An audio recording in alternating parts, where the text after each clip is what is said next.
Hey everyone, welcome back to Next Selenium tutorial. So today we are going to see one small concept.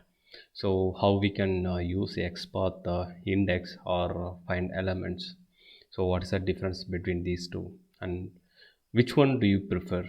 So at the end of the video, please comment in the leave the comments in. Okay. So let's understand this concept.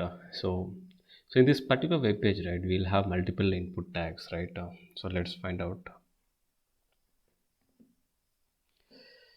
Just press Ctrl F and we start writing input. So we can see eight different input tags are there in this, but particularly I want to locate this username, so which appears which index.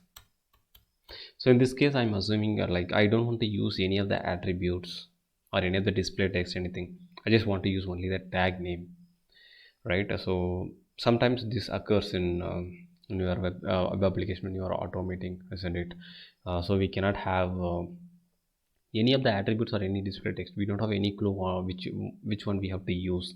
So in that case, right, which one do you prefer? Whether directly you will use the index here, the XPath, or you will go by find elements method, and then from there you can take it forward.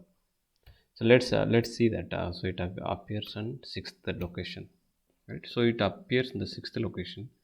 So it's like that. It appears over here.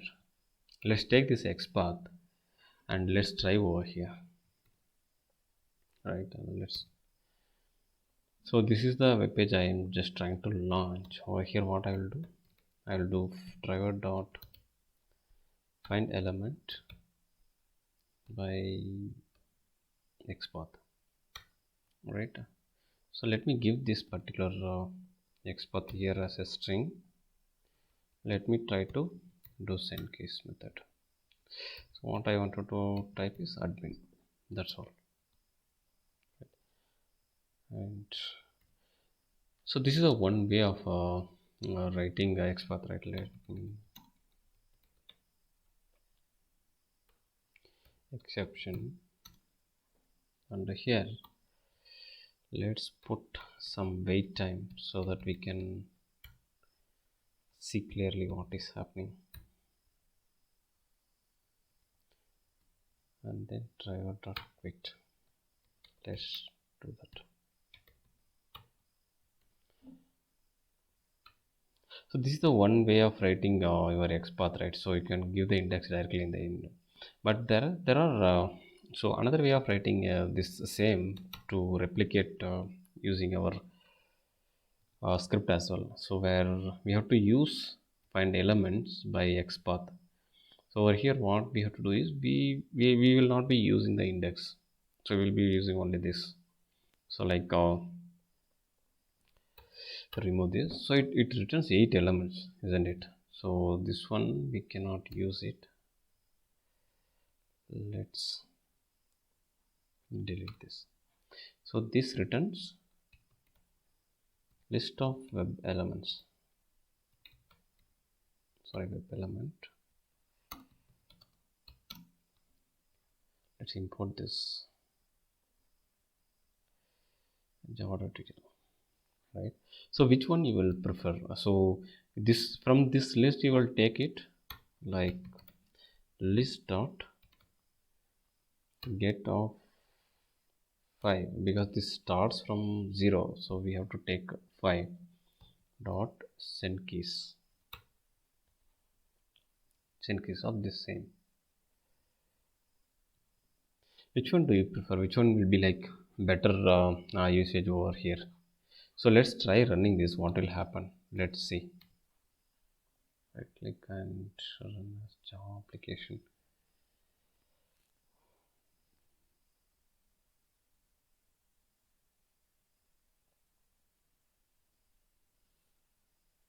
So it is typing admin with the XPath we have given, which we have given the index directly over here.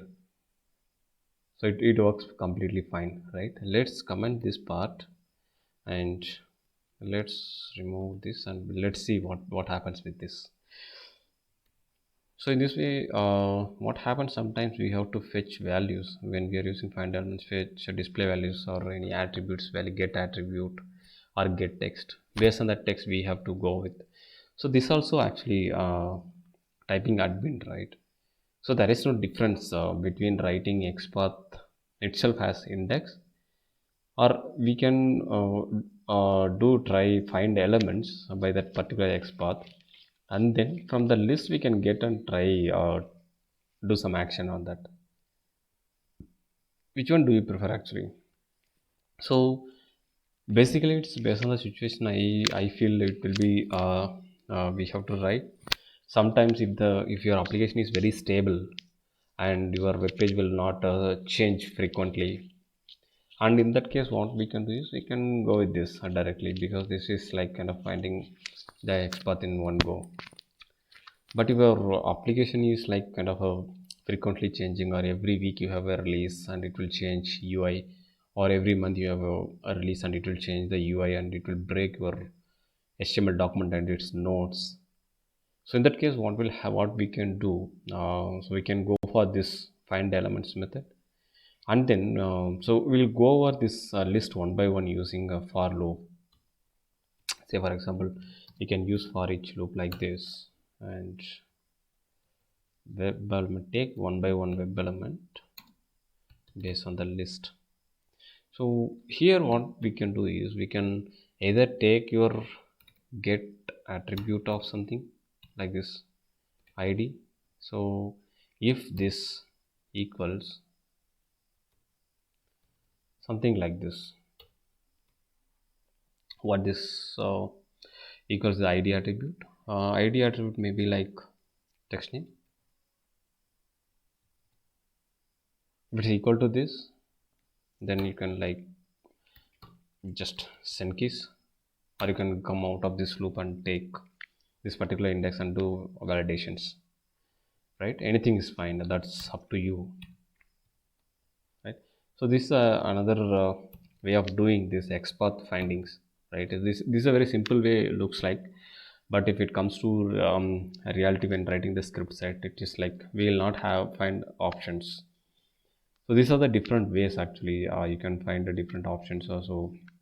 Here I have used get attribute because it has only a it has no display text, but when it comes to this button or this forgot your password, so if it comes you can directly use a text also here. So here it like get text. So what is the get text equals ignore case of something. If that is the case you can use this. Let's try running this as well. Let's see what happens. I just wanted to share with you guys. So I just got this when I'm going through some XPath and also what will happen in this case, right? So I just wanted to just go over this. So it is not typing anything over here. Seems like some exception occurred. Element not interactable. Something happened over here. Some with the browser, right? So this is the another way actually. If you find something, I think we can give like this and try.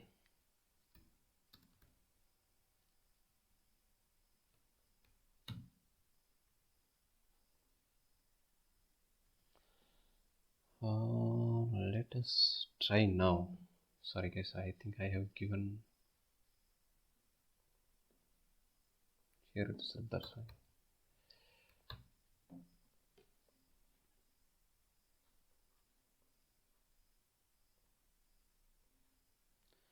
Okay, let's try now. Wait, when we will be getting, see, yeah, it is typing, finding the based on the activity it is typing. It's because we have given this, so it is stopped. So these are the different ways that we can use your XPath writing based on the index or based on the values, right? So this is a very I mean small thing I just wanted to share with you guys. That's all from this video. I think you learned something how to use your XPath. Thanks for watching guys.